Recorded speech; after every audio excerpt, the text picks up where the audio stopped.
आहे म्हणजे पूर्ण मेटलचं आहे, पण त्या मूर्तीचं नक्षीकामच एवढं सुंदर केलंय ना, कोरीव काम, ती अक्षरशः खरी वाटते. मेन दरवाजाची एंट्री तिथे आपण एका बाजूला एक असे ठेवू शकतो.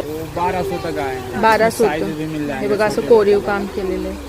आणि तसंच हे मुखवटे पण आहेत जे आता मार्गशीर्ष महिन्यामध्ये वगैरे नारळासाठी तुम्ही यूज करू शकता. मंदिर में पानी भर के रखते हैं मंदिर के पास. अष्ट धातु के मूर्ति को काला नहीं, म्हणजे प्रत्येक एक मूर्त्या तुम्हाला इथे अवेलेबल होऊन जाणार. तर आता एवढ्या सगळ्या आहे बघा, बजरंगबली आहेत. म्हणजे तुमच्या घरातल्या वास्तुशास्त्रानुसार किंवा पुजाऱ्यांना विचारून तुम्ही पाहिजे तशा मूर्त्या ना म्हणजे घरामध्ये प्रस्थापित करू शकता. हे बघा हे निघतं, हे बघा छान आहे, शंकराची पिंड आहे. हे बघा ही किती सुंदर आहे. विष्णू भगवान आहेत जे आराम करतायत आणि लक्ष्मी माता आहे. 8104373745